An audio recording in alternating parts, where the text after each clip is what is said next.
Commission. Agenda's in front of us, and the first item is the roll call. Chairman Scott Meads, excused. Greg Stroig. Present. Alderman Demers, excused. Dale Webler. Present. Rajiv Sarana. Present.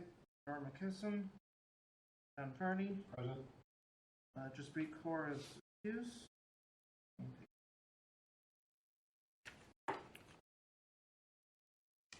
We normally we do not put it in here, but Pledge of Allegiance. The mayor's hoping we can get all boards. Okay. Their flag. Right there.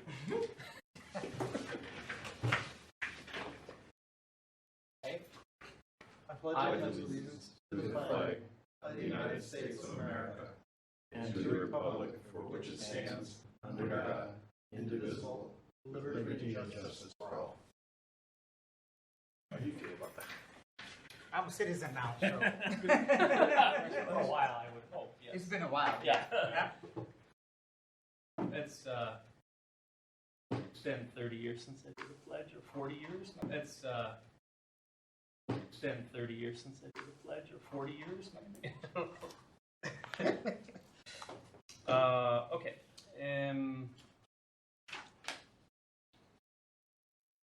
This is all different. Citizen comment period normally comes after the all different. Citizen comment period normally comes after the review of the minutes, I think.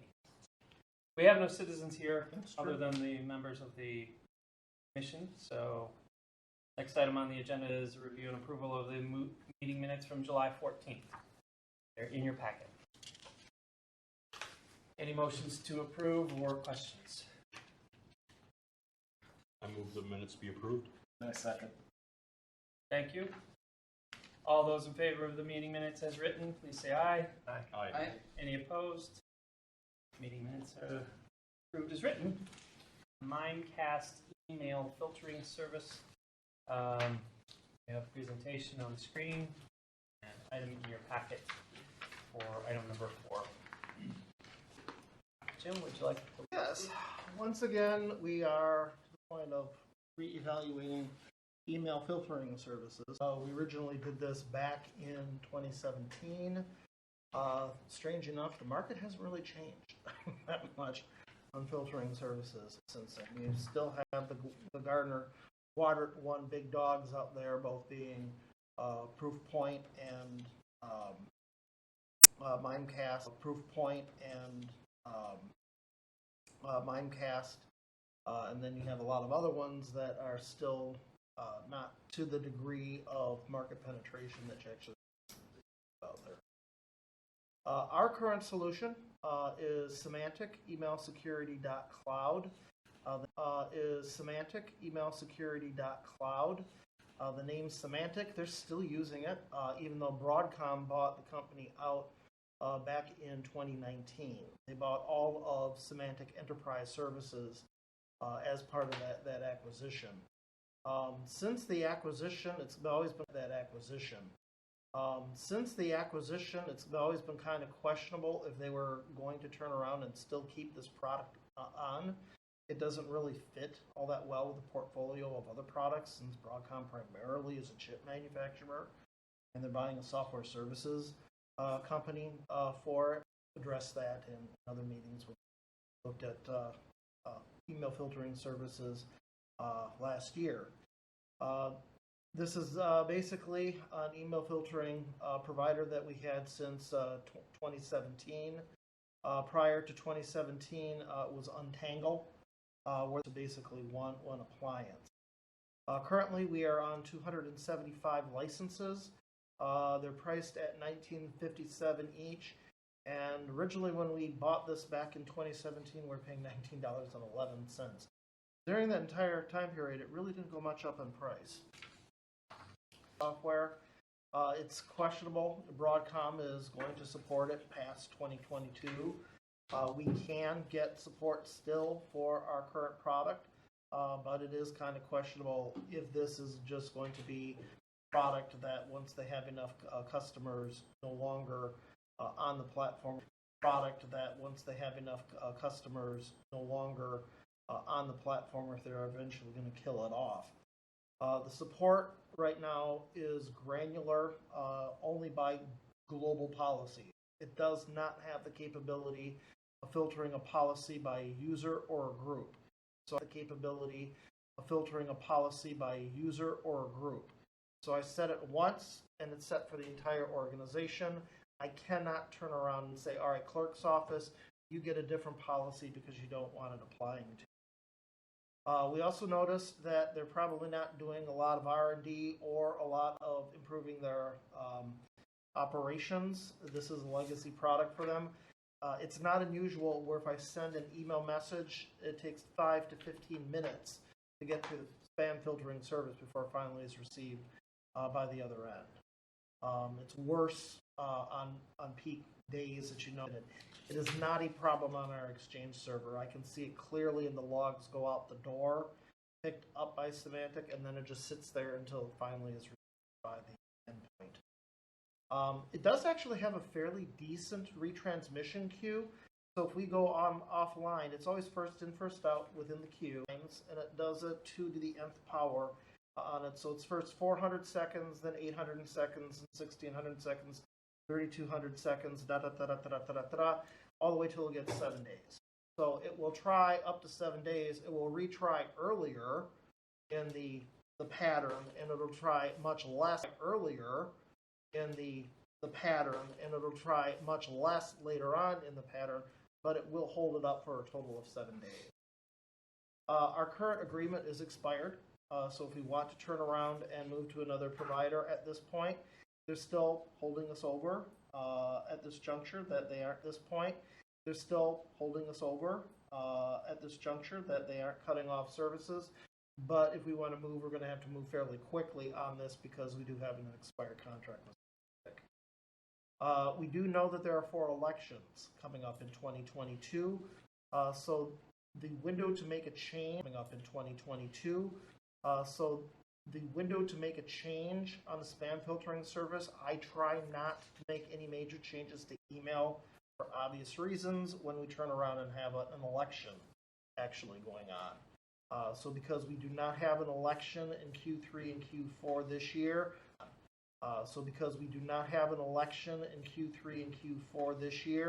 this would probably be about the time to do it. And one small downside also of Semantic is the administration portal is completely and totally different from the queue management portal. So when I'm setting up a user, I set everything up in the from the queue management portal. So when I'm setting up a user, I set everything up in the admin portal first, and then I have to turn around and go ahead and make a change over in the queue portal.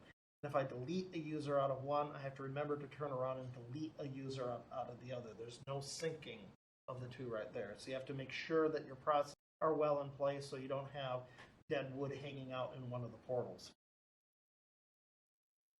For 2016, when we looked originally at the filtering providers out there, in Gartner Q1 we looked at was Proofpoint and Mimecast. They still to this day on-premise providers, which was Barracuda Networks and Cisco. Right now for Proofpoint, in 2019 we looked at moving over to Proofpoint, and HBS put in a proposal to do it pretty much at a zero cost from what we were paying, unless you went to their absolute top tier software under their plans, not the basic plan, but the pro plans into it. They could not do DMARC, DKIM signatures, and that for us is absolutely essential. We use DMARC for phishing and malware prevention. And the smart host literally takes our key, creates a hash. We put our private key in the smart host. It puts a hash inside the email message, and then the company or the person who actually receives the email, their messaging service, takes a look at that hashtag, looks at our public, use the email, their messaging service, takes a look at that hashtag, looks at our public key, which we put in DNS, does a basic compute, and it can guarantee that it came from the smart host that is being subscribed to by the city of Franklin. That makes it pretty darn difficult. Not impossible, but pretty darn Franklin. That makes it pretty darn difficult. Not impossible, but pretty darn difficult for someone to turn around and impersonate the franklinwi.gov domain. In addition to our domain is also security to be using SecurityNS. We're one of the very few municipalities in using full DMARC and using DKIM signatures. To me, it makes absolutely no sense to go backwards to a different security provider and then having to not do DMARC and DKIM. If we're doing it today, that has to be a requirement of the new provider moving forward, have that capability of DMARC. So we had to stop the project. When we look at requirements for what we should get from our smart host providers, one thing is it should be able to send through 2 SMTP connections. We have 2 Spectrum routers over here so if one Spectrum router goes down, that we should be able to turn around and send it through another Spectrum router. Those Spectrum routers are under different IP addresses. So the smart host has to realize, hey, that connection I'm not getting anything from anymore. I'm going to turn around and try the other connection and try sending it over. Getting anything from anymore. I'm going to turn around and try the other connection and try sending it over to the B link instead of the A link.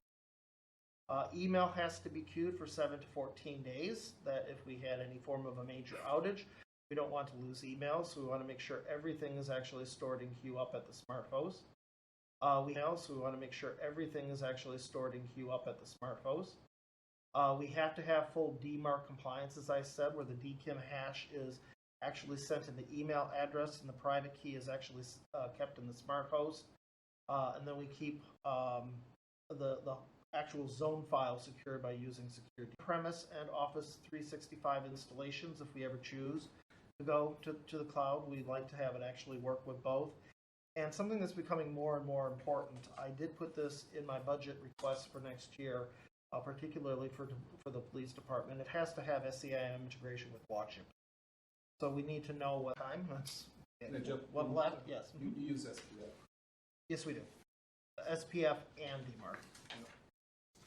It has to. It does support both DMARC and DKIM and SPF. It has out of box already 30 pre-built custom policies and filtering, a data protection and for filtering at the same time. I'd like to be able to use a true regex expression when creating a policy. Semantic can do it, but only if I put it as a data protection policy. So, for example, if I want to take a text message and look for anything in that text message that's pointing to a Google Drive, and I want to say, nope, I'm not going to allow you to put a Google Drive link in an email message. That can be dangerous. People can click on the link and immediately execute files out on a Google Drive. I want a link and immediately execute files out on a Google Drive. I want to create a regex expression looking specifically for a Google Drive link in the email message. I should be able to do it. That's very, very difficult to do right now in Semantic. Policies can be applied. Very difficult to do right now in Semantic. Policies can be applied either globally or by a group or by a user. Today I can only do it globally. We realize that the phishing and whaling attacks are absolutely on the rise, and we'd like to have a little bit more aggressive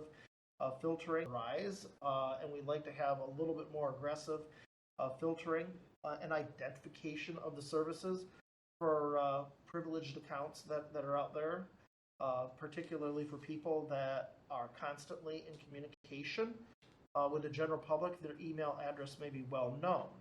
So those type of with the general public, their email address may be well known. So those type of people, we're going to probably want to have more aggressive phishing filters on instead of just the standard out of box. And then Mimecast does allow anything that was a recently created domain. So if you see an email message coming in for a domain name that was created a couple hours ago, it's going to flag that in its rules as highly suspicious right off the bat. And one of the nicest things is it also has a nice Outlook plugin. You don't have to go to a completely separate what your message are in the quarantine queue. You can do that actually within Outlook itself. The biggest weakness right now is cost, which is what we originally saw. It's $27.01 per user, and there's also a support plan that you have to have. Support is not included, and the policies can be very powerful, but they also are layered. When you start creating layered policies on it, it becomes a little bit more difficult to troubleshoot. But when we look at opportunities, we're in demarc compliance right now. I think it's only going to be a matter of time. That we're going to have agencies say, hey, if you're using a .gov domain or if you're a municipality, you got to use DMARC. It's going to be a requirement. Someone in some requirement list is going to put DMARC out there. So we should probably still stick with it. Emails that are currently in we should probably still stick with it. Emails that are currently in quarantine for by specific departments can now have specific target filters. For example, if I have a newsletter filter, as I have right now, newsletters automatically go into quarantine. So if there's a newsletter right now, newsletters automatically go into quarantine. So if there's a newsletter, well, some people may find that newsletter beneficial. Some people may not find that one beneficial. I can now put those type of policies, those filtering policies, on a per department basis. So I can say, all right, newsletter. Targeted phishing attacks are becoming more and more specific, and it's going well beyond what we can see right now what Semantic is able to currently do. Like I said, it doesn't have that flexible regex filtering that I can just run it through a standard regex expression. I have to now receive some form of a hostile message. Mimecast can automatically remove that from the Exchange server. So if I know I have a bad message that someone brought in there, I can just go into Mimecast and say, delete that message from everybody's mailbox. I don't have to go into Microsoft again. When it's removed, is it in the queue or the quarantine queue? Or is it outside of that already? For example, if someone received a message that somehow got through the filter, and it's a bad message, I know it's a targeted message, I know it's a hostile message, I can literally go into Mimecast and say, I want that hostile message.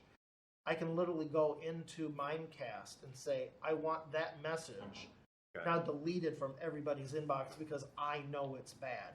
Today, I have to go onto the Exchange server and manually do it. Okay. Here, it's a lot easier to do it, so I'm not typing this huge arcane text command up. Okay. Here, it's a lot easier to do it, so I'm not typing this huge arcane text command out there in order to turn around and accomplish that. That's a nice feature because users may just automatically forward offending emails, so you have the ability to snatch it from wherever it's at. Mimecast also offers data online archiving. We're looking right now at maintaining our current archiving provider, which is Interdyne, which is an appliance. But if we decide, because we're going to have to upgrade soon, it's getting pretty full at this point. If we decide we want to go to Mimecast, we do have the ability to turn around and do that. Now, we don't have the greatest bandwidth in the whole wide world to go ahead and do that, but as things start changing, Mimecast has tight integration with their online data archiving. And a separate SKU and cost on That's a separate product altogether. So counters like malware. Mm-hmm. What does it do to the malware? Does it disable it? If it knows that it's actually malware, that it knows it's a virus, it'll, depending on what you do, but I have it just automatically delete. It deletes it. If it's incoming and you know it's malware and hostile, delete it. I don't even want to see it. Yeah. And that's the way I have Semantic. I don't even want to see it. Yeah. And that's the way I have Semantic set up right now. For my old employer, what would happen is it would get itself put into the quarantine queue. Somebody would get a message saying, hey, you didn't get my email. They'd look in the queue and they'd pull it back out. Yep. That's why I have it go bye-bye automatically. Yeah. And they'd pull it back out. Yep.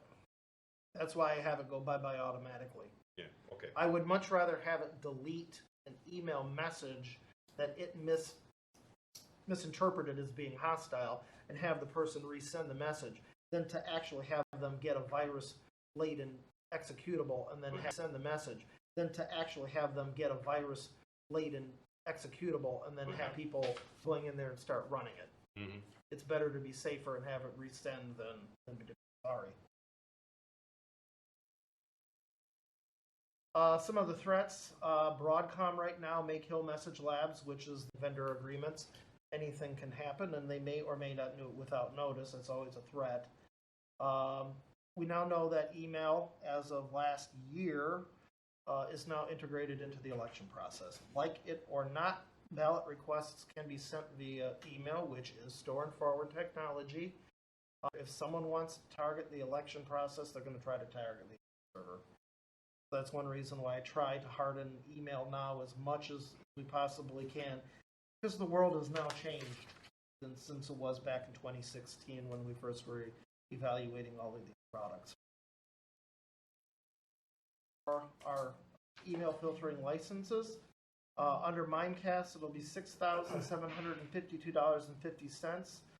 They are not charging us anything for implementation services because that's actually covered under the support agreement, which runs $1,480. That is a pretty big step up, which runs $1,480. That is a pretty big step up, which was one of the reasons why we went with Semantic to begin with, for $8,232.50. That is a 52% increase for it, and means I have to find $2,850 in my budget increase for it, and means I have to find $2,850 in my budget for spending in some other category in order to turn around and fund this. And it is doable. That can be done, but it is a pretty substantial jump in price between the different vendors. But we know that that's what you get when you start looking at the Q1 Gartner products out there. So my position is I would be requesting a motion to recommend. Mimecast is requesting a motion to recommend. Mimecast is our email filtering provider at this point, and it would be used for this year in replacement of Semantic Email Security.cloud. So while we still are in 2021, we would be moving immediately over to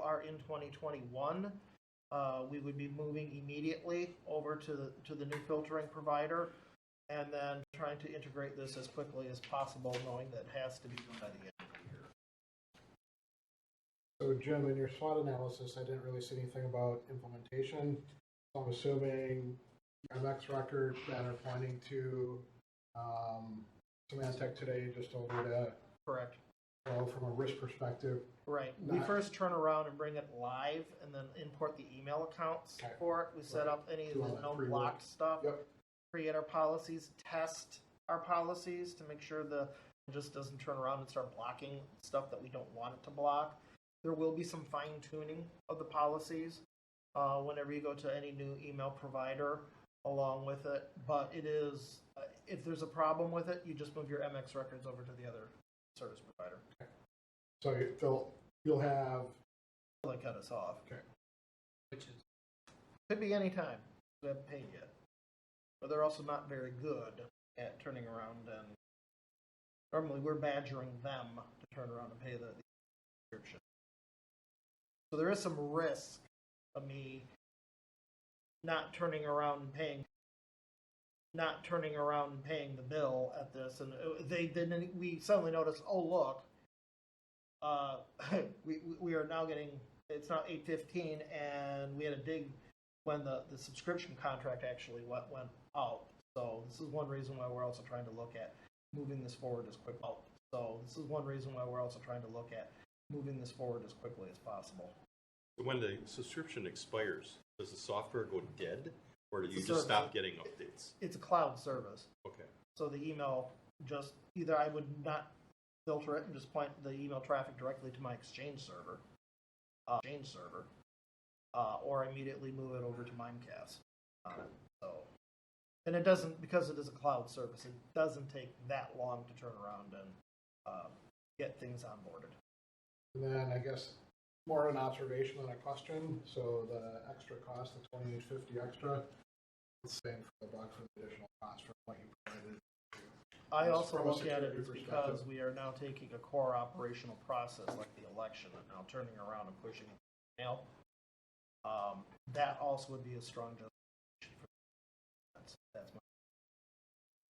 I think you mentioned that 2019 and between Proofpoint and Memcast, they have the DKIM features and They have some DKIM, some DMARC features on it. They still don't have full DMARC. That was the big gotcha. They have it on 2 more tiers up, but and that price tier, the enterprise tier, at this point is way above where Mimecast is. okay. I wanted to say it was around $40 to $45 a license. And you had to have a minimum amount of license to qualify for. And they're the top.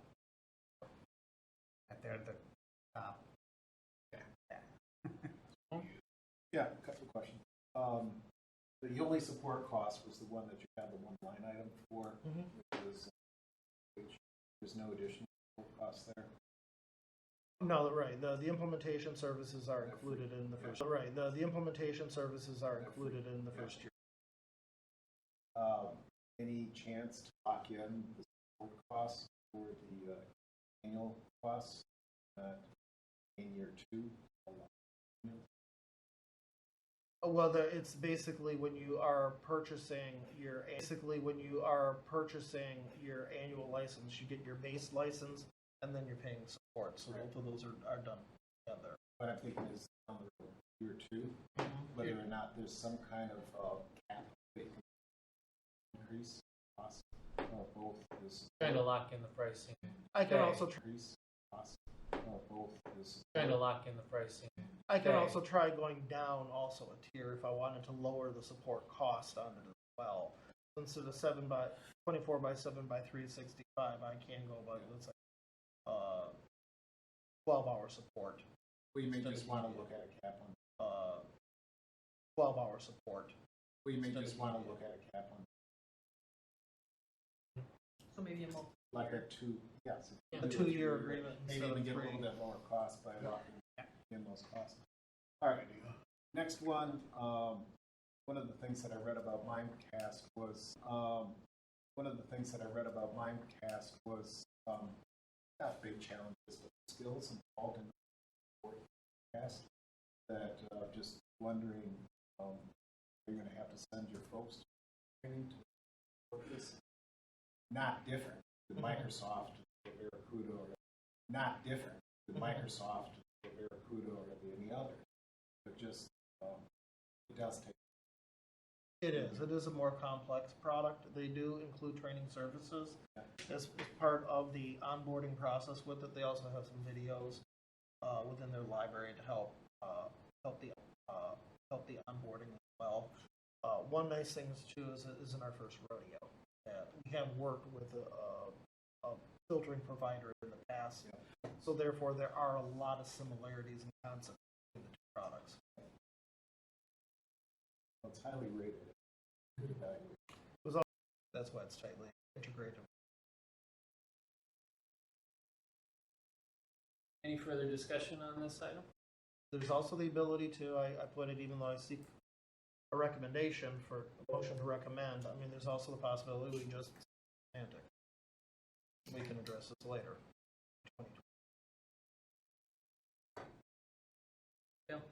Yeah, just from a financial aspect, there's a lot of discussion on where you're going to find this money. You said it was possible, but what's going to wait if you decide to go with this?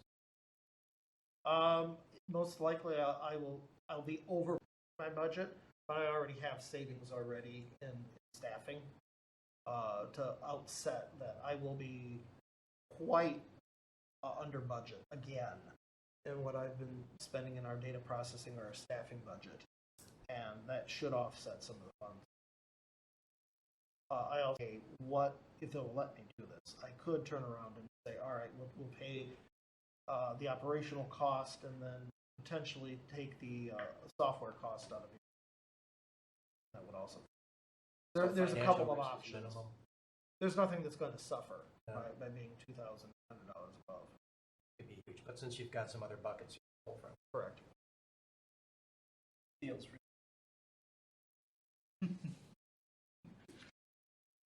Any other discussion? Anybody wish to propose the motion or any other action? I'll make the motion. Do you want me to read it as it's written there, or accept it as it's written? Do you want to make any changes? No. Otherwise, No. okay. Motion to recommend as written in the presentation. Technology Commission makes a motion to recommend. Presentation. Technology Commission makes a motion to recommend Mimecast as an email filtering and service smart host service provider, replacing the existing Semantic email security cloud for Broadcom. Additional security safeguards and product features are considered a best practices approach and justifies the additional costs. Are considered a best practices approach and justifies the additional costs. All those in favor say aye. I need Aye. a second. Aye. I need a second. Sorry. We need a second. Yeah. Yep. I'll second that. Thank you. All those in favor say aye. Aye. Any opposed? All right, then the motion. Aye. Any opposed? All right, then the motion is moved forward. Next item on the agenda is the security incident post-mortem review.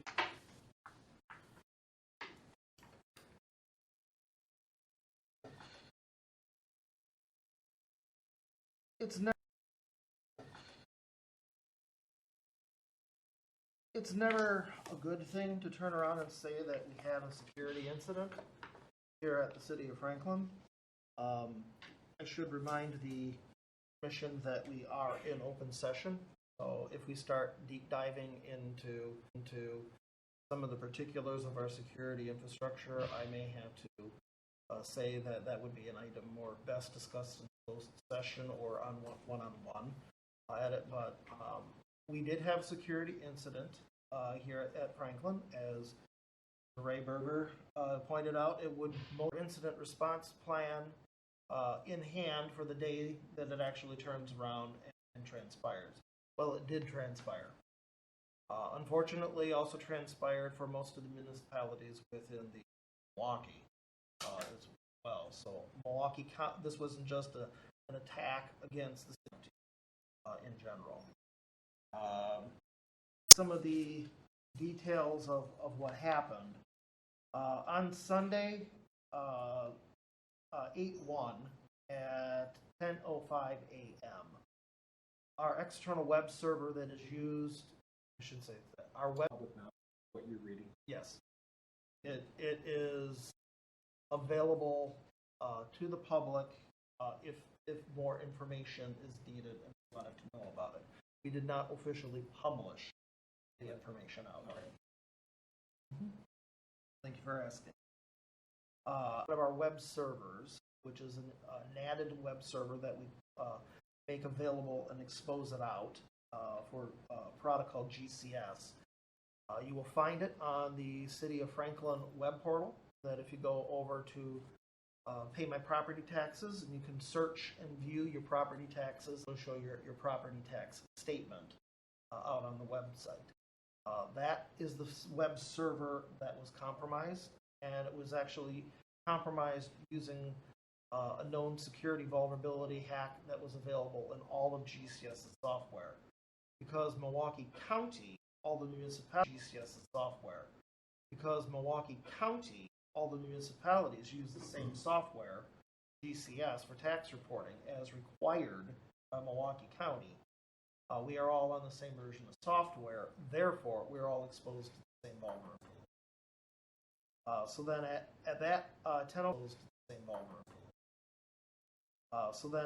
that 10:05 a.m., through a series of injection attacks, this web server was compromised, and with that compromised state, they posted up, per the Department of Administration, some pro-ISIS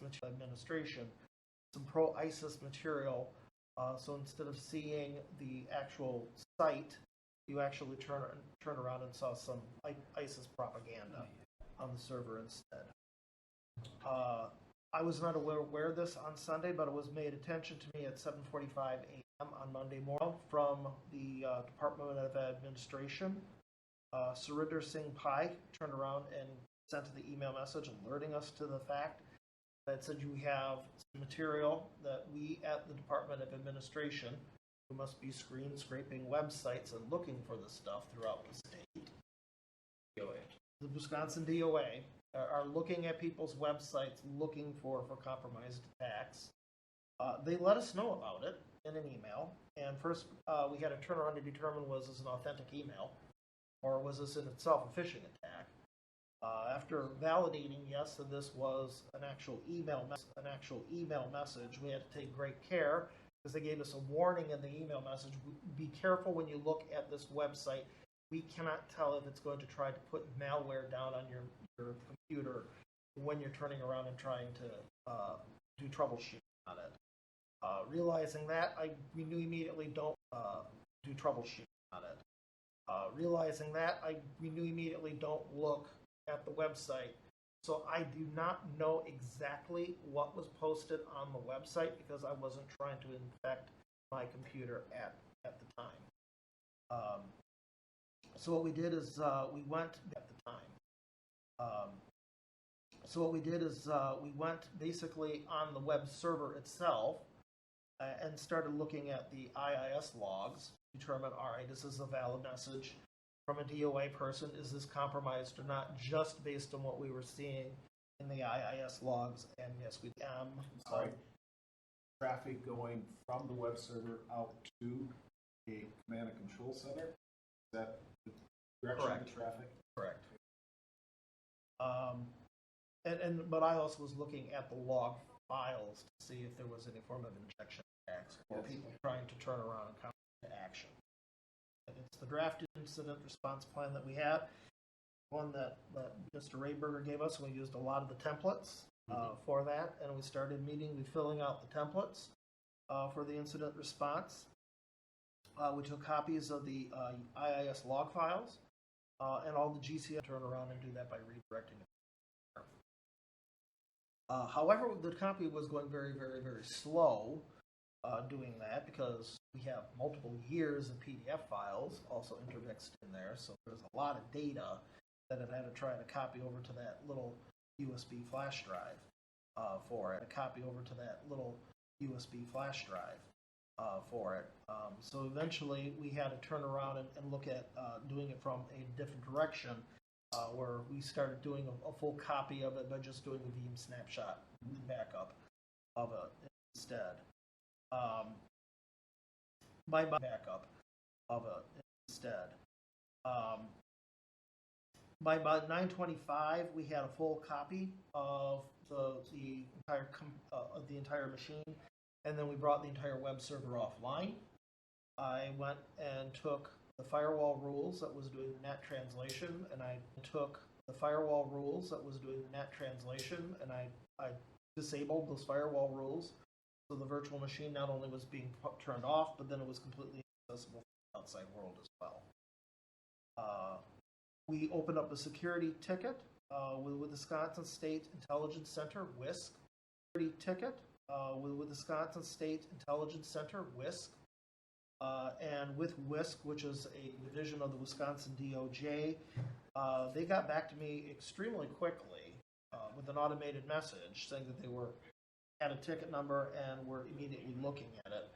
The team didn't get back to me. Had a ticket number and were immediately looking at it. The team didn't get back to me for, let's see, about 10:30.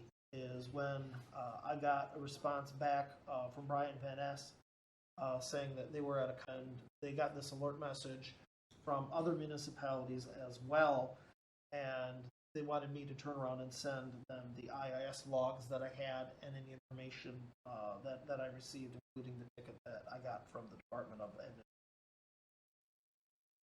At this time, I knew that the server was, but I did not know if any other devices were also compromised on the network. So we started doing full scans of the entire network using our advanced threat management software, Bitdefender Gravity Zone. And then we also started looking at the firewall logs for any egress information that might be suspicious. Fortunately, all IIS log viewers, since I had copies of it, we were able to pinpoint that yes, starting Saturday, we could see the injection attacks coming in on the server, and it continued all the way into Sunday till they finally completely and totally compromised. The information. SQL injection? Was not a SQL injection. What it was, as per 1215 that I got from the Department of Justice with WISC, they saw this they saw this attack, recognized it fairly immediately, and they told me that it was the Moroccan Rebellion was responsible for the injection attack, and they were using basically the Telerik DLL form processing DLLs. These are basically form DLLs. These are basically form DLLs that help you to turn around and do various tasks within a field or a form, spell checking, that sort of thing in it. Depending upon the version of the DLL that you had on it, and when you actually got into it, you actually can even do as much as turning around and bringing up an HTML editor just by turning around and running commands basically through this DLL. Kind of. I knew at that point that they basically modified a web config file by using the injection, and then they also turn around and put a web page and a redirection web page on the server. So there were 2 files that were added, and then 1 web config file that was actually modified for it.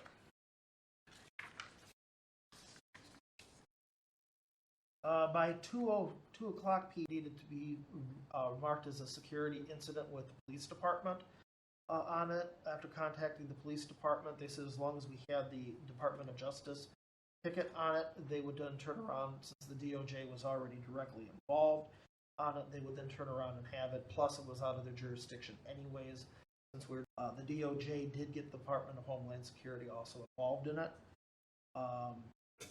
At 3 o'clock p.m., I then turned around and deleted the old CHWeb01, and I restored it basically from a full backup that we did on the Friday before on 7/31 until we heard back that the code that we knew was bad was then basically corrected and remodified by the vendors. The vendor would need to turn around and re-release the code that didn't have the vulnerability in it. I did contact out. Sorry, that was the GCS. That was the GCS code. The GCS code, yes. I did contact out fellow directors and IT managers within Milwaukee County. A few of them didn't think they had any problem because they were not seeing any problems out on their servers. They were actually getting the normal web page that they would get. What's problems out on their servers? They were actually getting the normal web page that they would get. What's because the DOJ actually went ahead. They had a command and control server that their HTML page was actually referencing.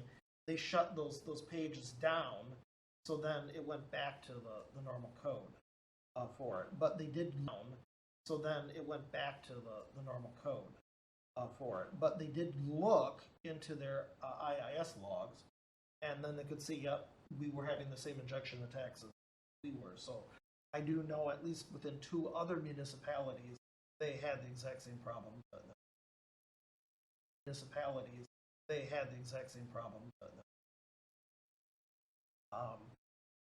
All of them did the exact same procedures that we did: back up the server for evidence collection, and then turn around, delete the VM, and then turn around and completely restore it again. The DOJ did contact the vendor. Which is GCS LandNav, and let them know that they had a problem with their code. Amazingly enough, the next day, they actually had a new release of the software with the new Telerik DLLs fully patched. So after I got confirmation that yes, this was now truly fixed, and that the Telerik DLLs no longer had any known vulnerabilities. It was easy enough to do is just look at the hash keys inside the DLLs, confirm it with the DOJ. Yes, these are live. And I did not see, amazing enough, in the IIS logs any further injection attacks for about 2 weeks coming from the same sources they did. They pretty much did their defacement and then moved on at that point because they realized, I think, that others were onto them at that point in form of WISC report for it. So I can only guess from what I know from my conversations with others the scope of it. But this probably did affect almost every other municipality that was just software whom the hackers decided to turn around. We have done for where these Telerik DLLs, since it's a fairly common package that's actually used out there, it is used by ProPhoenix. So then I brought that to Milwaukee County's attention with the TELUS team and also to ProPhoenix. It's like, no, you have to turn around and get this done. Even though they do not use it for external, it's like, no, you have to turn around and get this done. Even though they do not use it for external web processing, if anyone ever got in and on the internal network and wanted to do the same vulnerability attacks, they would also be vulnerable. The only other place I saw it was James Imaging, where it's a program that, the only other place I saw it was James Imaging, where it's a program that they use for FM audit to collect all the copiers' page counts for it. That also uses DLL for it. So it was fairly easy going through each and every single one of the virtual machines and then looking for those DLLs in other places. But we made sure that, all right, if that's a problem, that is this also a problem in some other software package as well. I do know that they did find some problems out in Greenfield with another product that we don't use over here. But beyond that, those were the only, beyond ProPhoenix. On the postmortem, some of the lessons learned, the mobilization of using governmental resources really did help on this. WISC was really on this. They were on it very quickly for it. I was amazed that we got the level of response and this as quickly as they possibly could. And they also really helped us out by, instead of me sitting here arguing with the vendor, trying to turn around and put in a patch to their software. When you have the Department of Homeland Security knocking on your door, you're going to get a lot more attention for it. So their ability to work, you're going to get a lot more attention for it. So their ability to work with the software vendor and getting a fix out very fast was very useful. How does this impact the general population? Well, the property taxes were populated. Well, the property taxes were, the tax roll was already pretty much closed at that point in time. So once a year, what happens, any unpaid property taxes, at a certain time of year, I think it was like 8/10, if I remember correctly. We send the time of year, I think it was like 8/10, if I remember correctly. We send the tax roll over to Milwaukee County. And Milwaukee County becomes the payee of last resort. So anything that is unpaid, they give a check to the City of Franklin. And then they are then responsible for collecting the debt, the person who hasn't turned around. And then they are then responsible for collecting the debt, the person who hasn't turned around to pay taxes. Because it may not only be your own property taxes, it will be school taxes, water bills, anything else that goes on there. There's multiple people that are involved that may be on a tax bill, people that are involved that may be on a tax bill. So therefore, when Milwaukee County turns around and becomes the payee of last resort, all the people that would normally be on it, they've now been paid out. So each authority doesn't have to issue a lawsuit or try to garnish the bills. Now it becomes only one entity that actually go ahead. That really worked. The timing of the event, because there were no payments really being made at that time by the Treasury. If the only thing they did, they wouldn't get access to the property owner, but you can get that through multiple places. So there really wasn't any personal identifiable information that was actually stolen or compromised through pretty much the intent was to deface and put out a message there. It really wasn't to turn around. Then used it to try to attack resources on our internal network. That exists as a possibility. Ransomware. They could have easily have done that, and we would have really had a mess on our hands because we are using NAT. You know, it is a problem, and therefore I'm putting a very strong policy in place that we're trying to get rid of all of the services that we are using NAT and exposing for. We now have a DMZ that we cannot run any of these services through NAT anymore on our network. They have to be put in C. We have to eliminate network. They have to be put in C. We have to eliminate NAT from our network. Or otherwise, we will run the risk again that if a server does get compromised, that it can be used as a launch point for attacking places.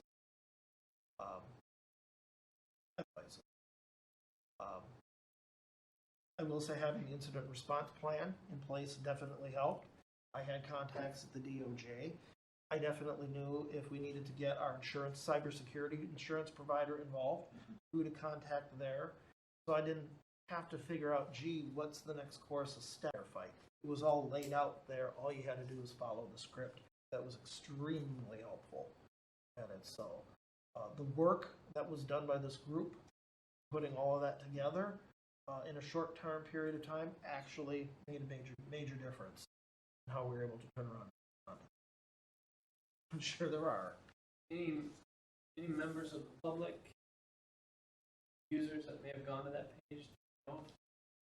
Not that I could one see. of the concerns you raised, of course, is that there could have been some. We were really lucky, looking at the IIS and logs through it, we were really lucky at the time of year that everyone's pay says it's already going to the county for payment. Everyone knew the information. Plus, it was done on a Sunday. Yeah. Early on a Sunday. Yeah. Who's going to be looking at this on a Sunday? I'm just one of those people. So the time, if they would have done this in December, it would have been catastrophic. Mm. So the time, if they would have done this in December, it would have been catastrophic. Mm. But because they did it when they did it, there really was not that much impact.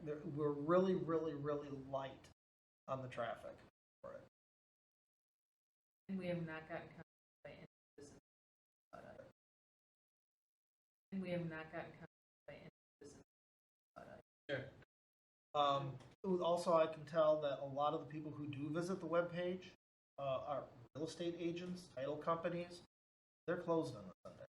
Mm. So because we got notification at 7:45 a.m. on Monday, notification at 7:45 a.m. on Monday before they opened up, the people that would normally be looking at that, they were closed at that period of time. So to some degree, we were very fortunate.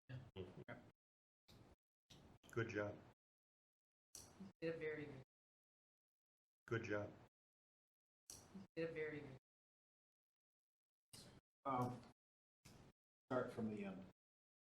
Has there been any requirement for communication with the public? It's not a requirement. There's no requirement. No requirement. Some there are. Depends what kind of. This one. But this, there was no negative effect on anyone. So I hold the role. So if there would have been any reason or reasonable understanding from myself, from Jim to myself, the mayor, and then I'm assuming, and maybe you said that there's no evidence. Correct. You don't know if there was loss. Wouldn't make a difference. And what they would be looking for would be just tax rate. They would have it. Those are all stored as a PDF file for each and every single person. That's actually not in the database. It literally just goes to PDF and grabs it for them. So there would not be any data loss in the property tax payment record, which your property taxes, that's public information. we give that whole file. Yeah. And the system that actually does the logging and the payment of it, the actual journal ledger, that's BSNA. Journal ledger, that's BSNA, which is a completely and totally different. So, as far as you know, that no data that is not already public is correct. No compromise on the personal database. Compromise on the personal database. That's where the problem is. Yeah. Right. If it's on your property tax statement, Yeah, they that's would have public. access. Right. Yeah. If it's not on your property tax statement, they wouldn't have access. Next question was the timing between. I didn't quite get the hours that were going on there, but there was a period of time of when you took the snapshot to when you were still vulnerable. You still had that server on. No, they It were was both- down by 10 o'clock. Yeah, they were. You did the snapshot after. Yeah. I thought I heard it different. The first thing is I was going to try to just, I thought it was going to be a very quick backup. That one thing I did learn post-mortem is what my plan was to copy everything that I had, not just to Veeam, but onto a hard drive, shooting an analysis from the flash drive on it. And that process of copying all that data and trying to preserve the original intact just took too long. Yep. So then after coming up, this is taking too long to copy, I can't wait for I backed it up a different way and then brought it down.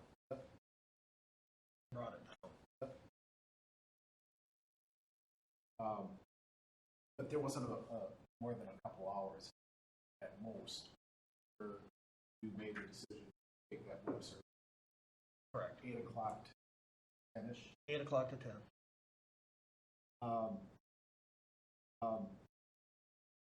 And first I had to confirm what the DOA was actually telling me was correct. Yep. This is a phishing attack, someone impersonating the DOA. Yep. Did we actually have a problem?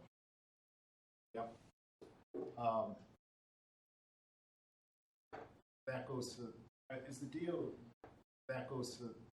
DOJ helping to determine whether or not any malicious malware was deposited servers on municipalities that may be latent, they're just sitting there. That they helping it out at all? No, they are not. And scan, you don't know what you're scanning for because you don't know what you're blatant malware that is sitting there with the time stamp that releases itself at critical. I don't want to, doom and doom kind of thing, but after this, those things. You basically have to scan for new files. Be able to tell you what to look for. Otherwise, you don't know. And it's so latent in there that you can't pinpoint. This is Microsoft helped us find. It was CrowdStrike. All right. You had no by. One thing I forgot to mention, we did have an alert, a security incident that did show up in Bitdefender Gravity. And that was on the Saturday? That, created a security ticket in Bitdefender Gravity Zone. It would have been on Sunday. Did a security ticket in Bitdefender Gravity Zone. It would have been on Sunday. And they tried to create 2 files, and 2 files were successfully created. They may have tried to create something else. Yeah. Bitdefender saw what they were doing as a suspicious process and actually blocked it. And then created they were doing as a suspicious process and actually blocked it. And then created a security incident actually. And so that alert. Sunday at about 10:20, like that. What happened when that alert saw that? I saw it, but I had to go into Bitdefender Gravity. I saw it, but I had to go into Bitdefender Gravity. So you didn't get a chance to really respond to anything. Correct. You were. I mean, could have even emailed me, but I don't sleep with myself. Yeah. Read my email 24/7, Yeah. so 24/7, Yeah. so It was one of those things. It could have emailed me out, letting me know, help, here's a security alert for it, and I could have turned around and looked at it at that given period of time. But That's something to keep in mind, I guess, down the road. That unfortunately, we don't have an small SOC. shop. That's something to keep in mind, I guess, down the road. That Unfortunately, we don't have an small SOC. shop. And, right. I guess the question follow-up to that is, would you have gone into Bitdefender to see that alert had you not had other indications? Had you not had other indications been going on? Is that part of your normal process? And I get enough false positive. Yeah. In it. So could have I easily seen it, thought false positive, I'll get to it when I get to it.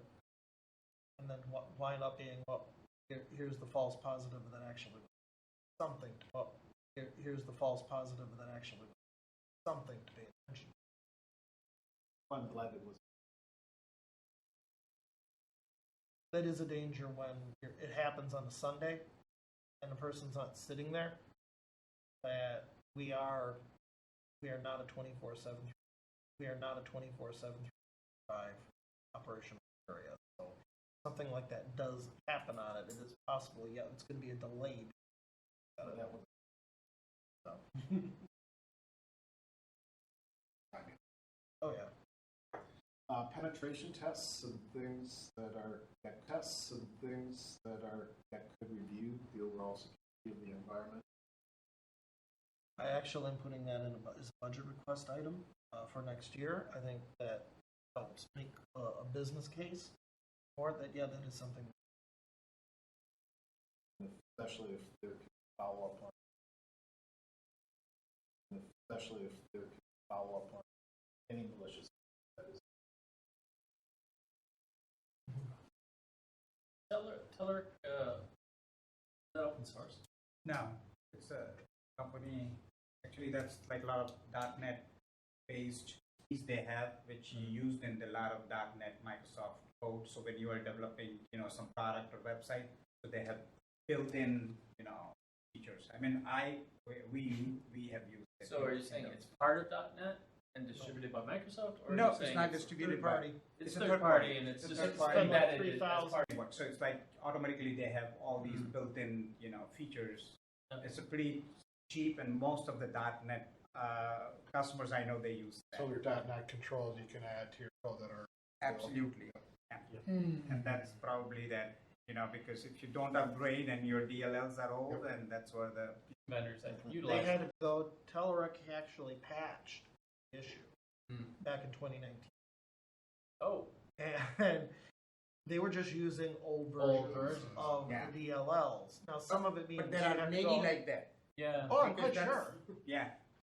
I'm quite sure. So it's like they made GCS turn around and reissue the new code. They're now using the 2021 version instead of using the old version. They were using a 2017 version of the DLLs. Yeah. I think the big vendors typically have like a yearly, contract, so you're constantly getting that updates. But like a lot of being built using Telrix, they build it and then never ever, So there's many of them you'll find. And it's You a small have company.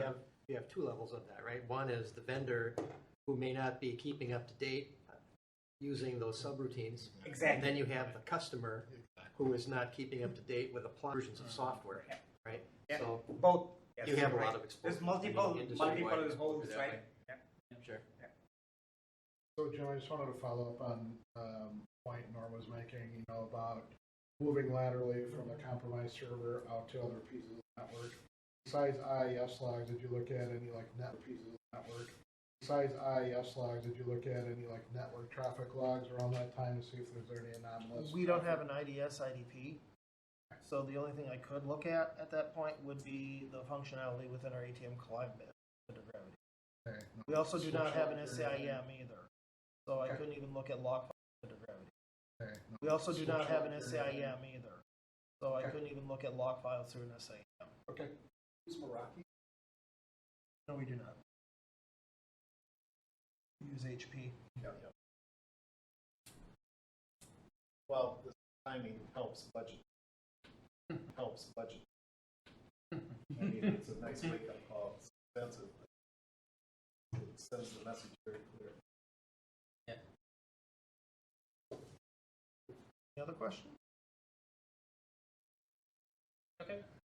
Next item on the agenda is update on IT staffing for 2021. Update on IT staffing for 2021-2022. One area that we've been able to really solidify our long-term game plan is I think I've made it well known for a long time. I think I've made it well known for a long time. I really wanted to move away from using consultants for our help desk services, and even beginning for our server and network services. So I'm not the one turning around and being in the server room, the command line all the time. It's our staff that is going to be. It's always been very difficult trying to find the right person for this. One of them is I discovered when we were turning around and trying to post this position back in 2020 during the pandemic. Was trying to find people that could actually pass the security background. We have a fairly aggressive, as you are with a fully badged police officer. So you have to have a pretty pristine criminal record in order to have access to the police department system. Because eventually, if you're working here at City Hall, you may work at the police department, the person at the police department may work correct technical skills, but also with no criminal background whatsoever on it. That would satisfy the fairly stringent requirements that we currently see. Fortunately, we did find somebody. We went, instead of using Heartland Business, who is our staffing provider, we used Robert Half Technology because they are, instead of being a project-based firm, they are clearly a placement-based firm on it, and they have a much larger pool of candidates to choose from, just because that truly is their business. Heartland used to be in that business line, but they decided to go to IT shared services, and also over to more project-based work for it. So they really don't do that much of it. So if you do need a person for it, so they really don't do that much of it. So if you do need a person to fill into that field, there isn't a lot of talent that isn't already been pre-allocated, either for IT services or something else. It worked very well. The billing rate for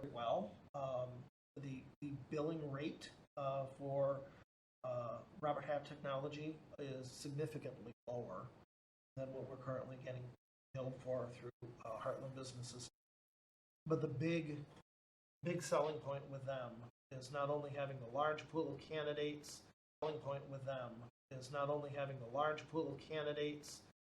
Very easy to work with in trying to find the right person for the job.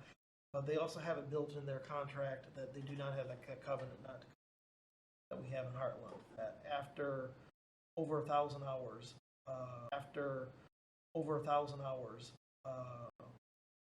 1,000 hours plus, I get the exact number, you can turn around and make an offer to hire the person on for it. So it's a bit of a try as you buy type of environment for it. We had Ryan Booz working for us basically extremely well. We just got approval from the Common Council to turn around and make an offer to hire. So we are now bringing him on as a City of Franklin permanent employee. It's been a long run to find it. He's working out unbelievably well for it. I wish I had 100 point in time, and our rates for what we are paying with internal employees, even with benefits, is significantly lower than what. 51,000. Oh, That's wow. for full benefits. wow. Wow. That's with the state of Wisconsin pension. So Let's order 20,000 more mine broadcast licenses. Wow, that's great. So it's a large savings. So if you wonder where we're getting some money from, so we saved not only money in paying a lower rate from. So we saved not only money in paying a lower rate since February, in comparison to what, because we budgeted for a Heartland employee.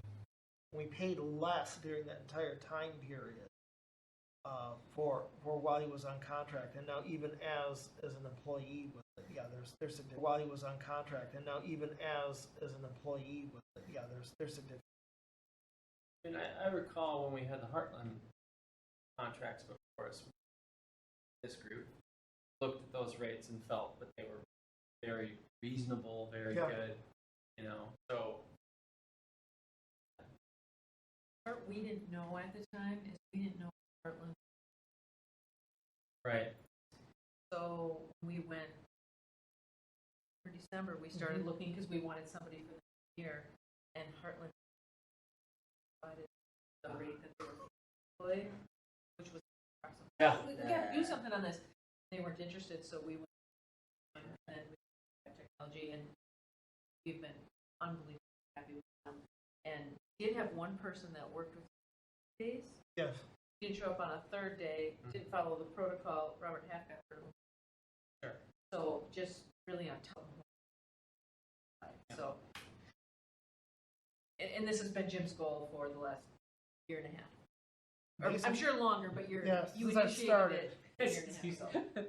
So. It was our goal to have Jim be the first IT person when we had group. But you are right. When even for basic help desk, they want starting at $110 an hour. And when you can go out to the field and hire for a quarter of that price, why would you not do it? And I know there's a lot of companies want the flexibility and the agility, particularly if they're in an environment of change, very reasonable. I understand that DBAs and other people are 150, 160, 210 out there in price. That's the consulting rate in price for it, but doesn't mean that you can't hire on board, bring in a permanent employee at a much lower rate. So yeah, Heartland's rates of what you're seeing out there for on-site consulting, but it also comes down to the point of is hiring on-site consulting. Keep in mind, this is a full-time job. I mean, we're not hiring somebody for a couple hours here and there, and there's a premium attached and all of those kind of things. We're basically taking the employee on in all aspects except for, and I think we're basically taking the employee on in all aspects except for an employee. And so at that point, typically far down. The rates, just compared to the salary rate, Heartland, 50 something, we were paying. Remember, it happened, still are today, because we're just about through. Remember, it happened, still are today, because we're just about through $36. And I'm sure the employee made out, right? They got additional benefit, probably Coming on as on an board. employee, absolutely. Yeah, sure. But the $20 that he was down to $6, the $20 that he was down to $6, more than substantially. Yeah. So did we have the same rule for like to hire an employee? He has to go through all that test. Did we have the same rule for a consultant? Like, do we have the same rule for a consultant? Like, that they have to go through the same kind of. They have to go through the same security background check. The Okay. consulting firm's supposed to do a lot of that preliminary, even before they present the resume to you. So if they present you a person, and they have done so, to you. So if they present you a person, and they have done so, that is just going to fail the background check, then you shouldn't even be presented to begin with. Makes sense. So do we have any other opportunities for this? Is this the only full-time? Very good question. Not on some that I think more comfortable. Okay. Well, great. That's awesome. So very good news. Very good. Long time in the making. Yes.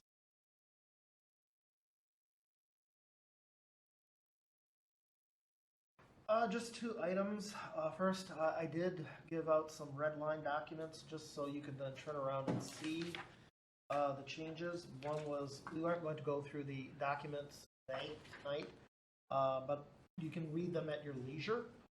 And as we're going to start moving on to, instead of the high-level goals, as we start going into the actual actionable items into it, it really helps to see all the changes that were proposed right next to the information below it.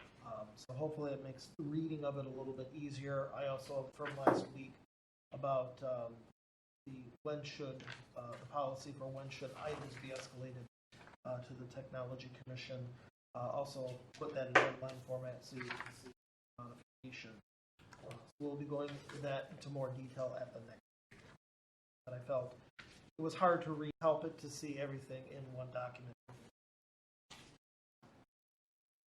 Just a brief update on COVID-19 status, at least for within the IT department. With the resurgence of the second wave of COVID, employee health and safety once again demanding great attention. I'm pleased to say that the City of Franklin IT department and staff are well prepared for any of our future challenges on it.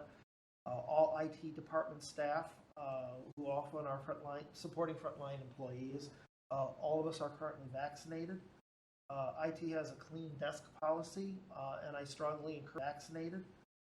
IT has a clean desk policy, and I strongly encourage all the employees to clean all the workspaces each and every single day at the onset when you come in.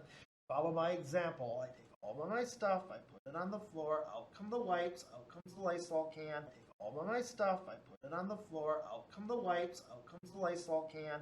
The entire place gets cleaned down. They turn around and put my stuff back in. I don't want piles of stuff obstructing being able to turn around and clean and sanitize. The city is extremely well stocked, and we have plenty of protective equipment and disinfectant on hand. There's parts of the stuff. The department is actively working on full cross-training of employees, allowing workers to cover any office at any time.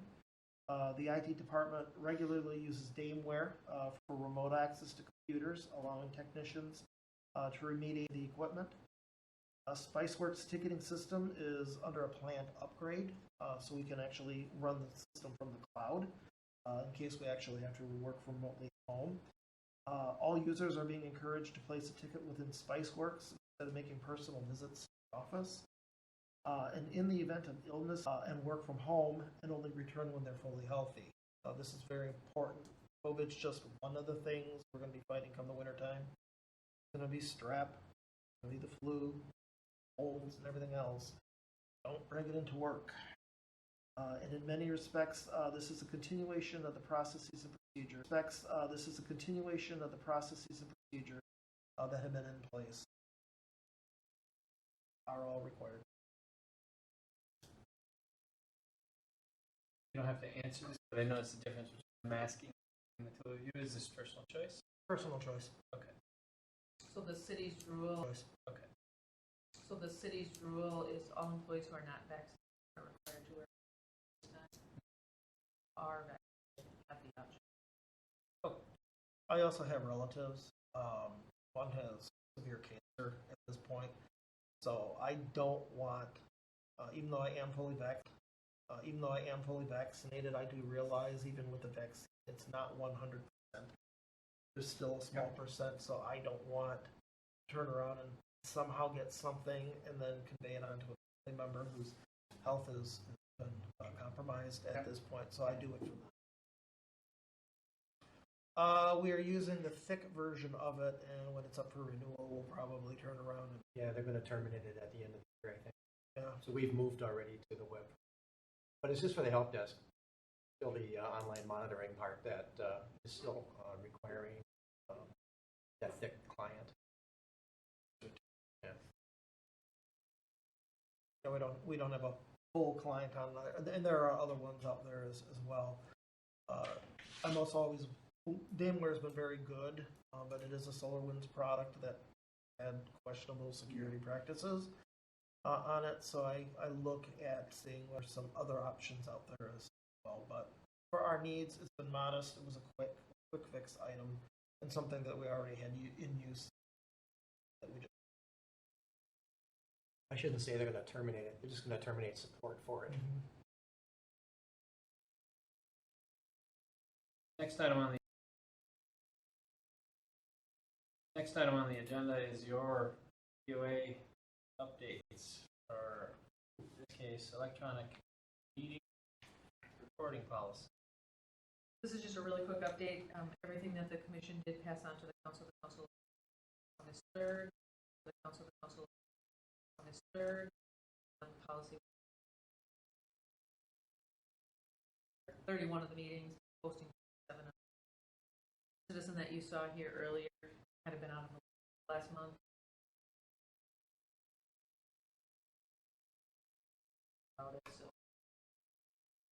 And she emails often, so I gave.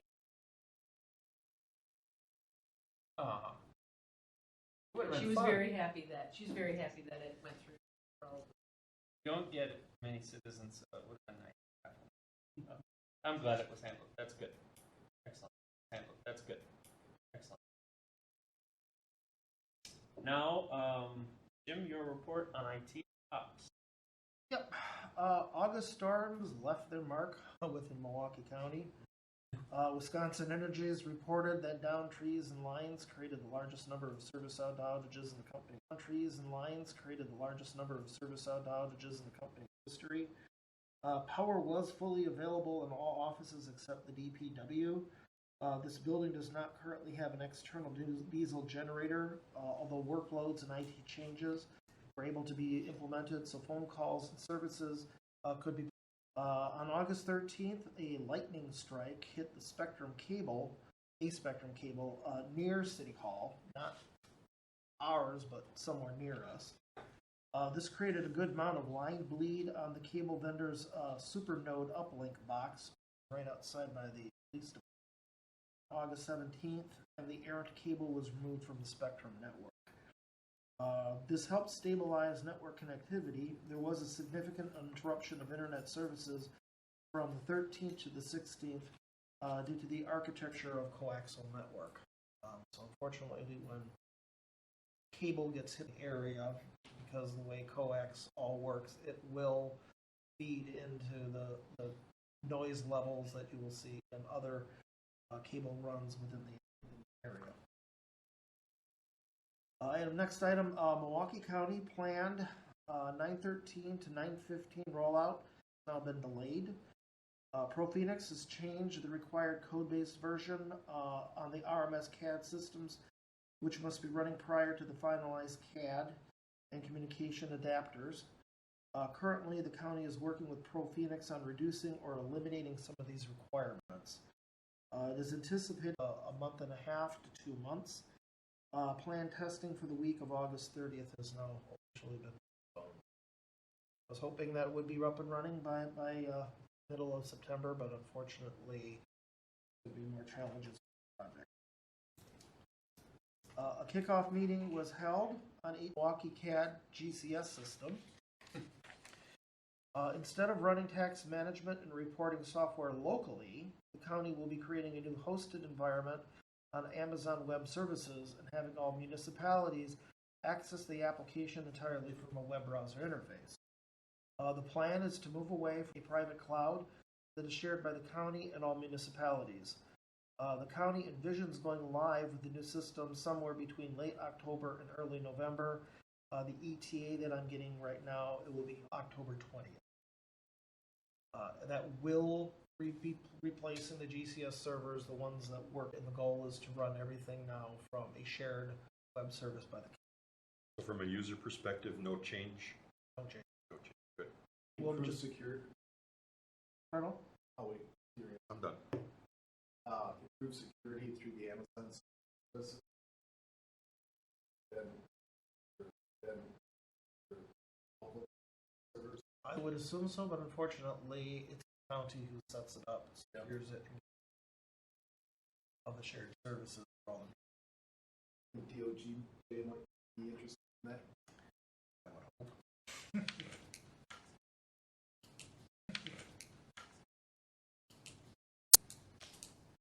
I would hope they would also do penetration testing prior to applying. Yep. And continued. Item number 4, the vCenter server that is used by the VMware clusters, both at City Hall and the Police Department, was upgraded to version 7.2. City Hall and the Police Department was upgraded to version 7.2.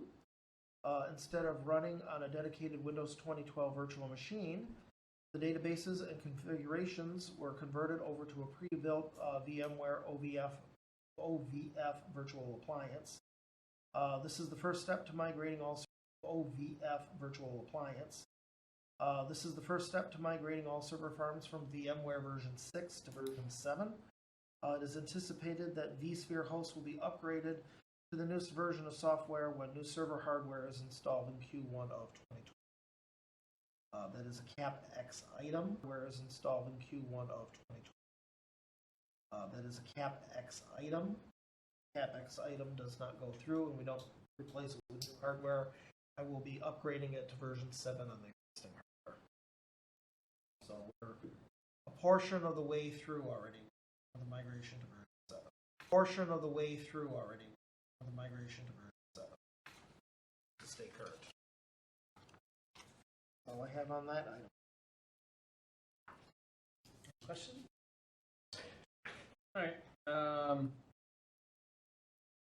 We have a number of future agenda items. I won't read them all. Future agenda items. I won't read them all. And I'm sure we won't cover them all in the meeting, but they're there. We do have our next meeting.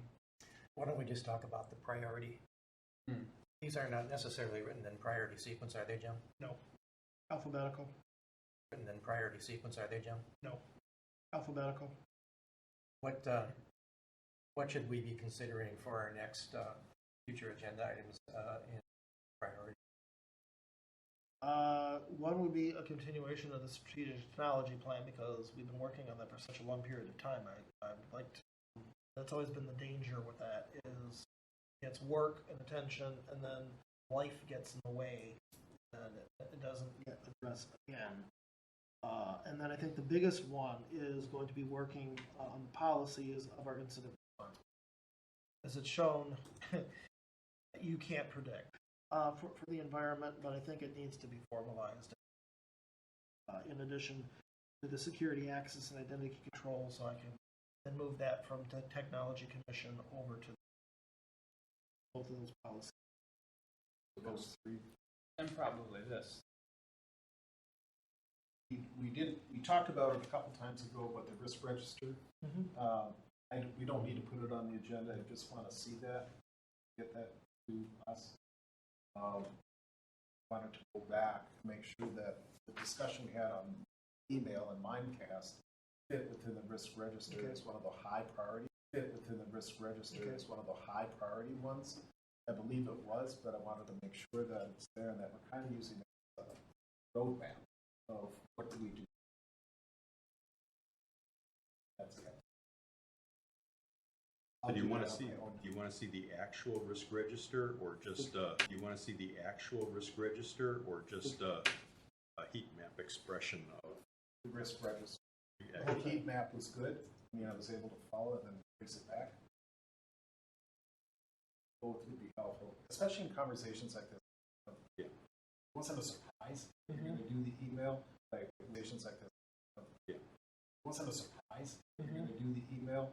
Like, it was trying to reference back and say, where did that fall within the... That also, too, is when I have a window of opportunity, because I know I am constrained. Yeah, changes. It all makes sense. And that would be a good update to the risk register to say that is, it all makes sense.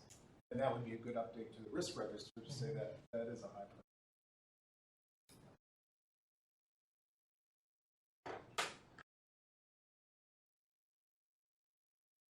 Anything else on future items?